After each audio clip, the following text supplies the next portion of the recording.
বান্ধবীর এক imo ID দুইজনে চালাইতো, ওই ছেলেটাও চালাইতো, ও চালাইতো। সে তুলে আনার প্রায় 2-3 মাস আগে আমার অ্যাকাউন্ট থেকে স্যালারি রুম নিতে যায় 8 লাখ টাকা। পরে গিয়ে লিপ্ত হয়েছে। কেন এটা বলতে যাচ্ছি যে সে সর্বদাই মোবাইল নাকি কানে থাকতো। চট্টগ্রামের পতেঙ্গায় বিয়ের 4 মাসের মাথায় এক গৃহবধূ নিখোঁজ হওয়ার ঘটনা ঘটেছে। এ ঘটনায় এলাকায় চাঞ্চল্য সৃষ্টি হয়েছে।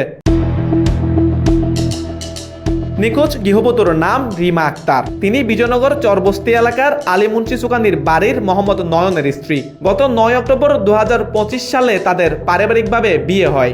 উনি রাতের 1টা-2টা পর্যন্ত বান্ধবীর সাথে কথা বলতো, মানে বান্ধবীর পিক দিয়ে গিয়া, কিন্তু ওইটা বান্ধবী ছিল না।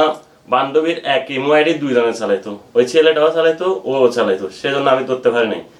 মাঝে মাঝে ভিডিও কল দিয়ে বান্ধবীকে দেখাইতো। তবে আমাকে তো প্রুফ দিতে কিন্তু আমি বান্ধবীর সাথে কথা বলতেছি, কিন্তু ইমো আইডি দুইজনে চালাইতো। তুলে আনার প্রায় 2-3 মাস আগে আমার অ্যাকাউন্ট থেকে স্যালারি রুম নিতে যায় 8 লাখ টাকা। আমি সেটা দিতে দ্বিমত করি বলি তারা প্ল্যান সাকসেস না হওয়াতে প্ল্যান বি প্রুভ করে আমাদের সাথে। বিয়ের পরে এই ঘটনা করবে, চলে যাবে, আমাদেরকে ফাঁসায় যাবে। আমার সাথে কোনো ঝগড়া ছিল না, বরঞ্চ ও আমাকে টর্চার করতো। পরিবার সূত্রে জানা যায়, গত 19 ফেব্রুয়ারি সকাল আনুমানিক 6টার দিকে নয়নের বাসা থেকে রিমা আক্তার পায়ে হেঁটে বের হয়ে যান। এরপর থেকে তার আর কোনো খোঁজ পাওয়া যায়নি। শ্বশুরবাড়ির দাবি, রিমা আক্তার পরকীয়ার সম্পর্কে জড়িত ছিল, সেই কারণে তিনি স্বামীর সংসার ছেড়ে পালিয়ে গেছেন। তারপর ভোরবেলায় ছোট ভাই উঠে চান দিতে চলে যায়। আমার আম্মা যেন উঠে ওনার জন্য রুটি বানানো হয়।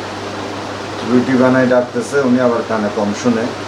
তো ওনার শব্দটা আমরা বাইরে শুনতে পাচ্ছিলাম। ওনার ওয়াইফ ছেলের বউকে ডাকতেছে, বউ উঠে না। পরে আমরা বাহির থেকে আসলাম, কি হয়েছে ওদের, উনি নাকি কম বলা দেখছে যে এখানে বউ নাই। আমরা বলতেছি এখানে তো বউ ঘুমাচ্ছে, দেখতেছি এখানে নেই। তো ওনাকে আরও উল্টো বকা দিলাম, হয়তো ওয়েস্টরুমে গেছে, নাই তো ছাঁতে গেছে, নাই রাস্তার দিকে গেছে, দেখেন না। দেখতে 1 ঘন্টা 1/2 ঘন্টা পার হয়ে যায়, দেখি আসলেই নাই। পরে সব কিছু দেখলাম, মানে কি কাপড় চোপড়ে এসেই মোটামুটি সবই ঠিক আছে। পরে রাস্তাতে গেলাম, যে সিসি ক্যামেরার ফুটেজ দেখলাম, দেখতেছি উনি বের হয়ে এদিক চলে যাচ্ছে। ওনার বোনকে অবগত করে থাকি, ওনার বোন জামাই সবাইকে অবগত করছি। আর সর্বদাই নাকি উনি মোবাইলে কথা বলতো ওনার এক প্রাণপ্রিয় বান্ধবীর সাথে। সেই বান্ধবীকেও কল দিই, ওর সাথেও কথা বলি, সে এই বিষয়ে কিছু জানে না। কিন্তু সে একটা আইডিতে কথা বলতো, বান্ধবীর পিক দেওয়া সেটা ওই বান্ধবীর আইডি না। আমরা মনে করতেছি, আমাদের ধারণা আর কি, সে কার্যকলাপে বুঝতে পারি বা আমার ভাইয়ের সাক্ষাৎকারে বুঝতে পারি ও প্রণব অ্যাপিয়ারের সাথে পরে গিয়ে লিপ্ত হয়েছে। কেন এটা বলতে যাচ্ছি যে সে সর্বদাই মোবাইল নাকি কানে থাকতো, সেটা আমার শাশুড়ির স্টেটমেন্ট। অর্থাৎ আমি কানে না শুনি কী হয়েছে, ওনার কানে তো সর্বক্ষণ মোবাইল থাকে।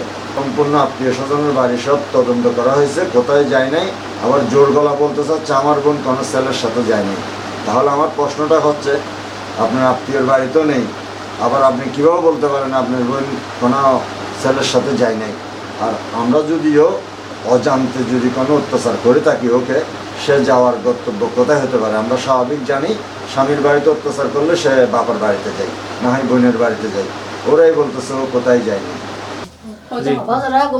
8টা বাজে বউলে নাস্তা বানায় চাহ বানায়, বউরে ডাকি বউ উঠ চাহাতে উঠ 8-10 ডাক দি নুরার যাই সাই দিয়ে উল্টে সাই দিয়ে বউ নাই আর আমার হাসে গেছি। ও নাই বউ নাই, ওদের সাথে সাথে চাইলাম, লুডো গাড়ি চাইলাম, কোনো মিটকে নাই। এই বউ টুয়াইতে বছর দূরে বললো কোনোদিন আনলো আর বাড়াবাড়ি হয়েছে আর বাসে আয় তো ঠোরে হাগাইতাম বউরে। বউ ওষুধ দেয়, আমি সার কাপ যদি হাইতাম নদী বউরে আমি হরে হাবায় লুজা তাকে নুষ্টিতে বউরে নাস্তা বানা হাবা বেলায়। তবে ঘটনার বিষয়ে গৃহবধূর পরিবারের সঙ্গে যোগাযোগ করার চেষ্টা করা হলে এ বিষয়ে তারা কোনো মন্তব্য করতে রাজি হয়নি। আপনি আমাদের বলতেছেন যে আমি ওরকম না এরকম না, আমি তো আপনাদের কিছু বলি না। কথা আমার দেখুন, আপনি বলতে গেছেন, আপনাদের বললাম যে আমি আজকে সময় দিতে পারবো না, আমি কালকে কোন টাইমে সময় দিব, আপনাকে আজকে রাত্রে ফোন করে জানাচ্ছি। এই ঘটনার পর নিখোঁজ রিমা আক্তারের স্বামী নয়ন পতেঙ্গা থানায় এক সাধারণ ডায়েরি করেছেন বলে জানা গেছে। News desk, news today.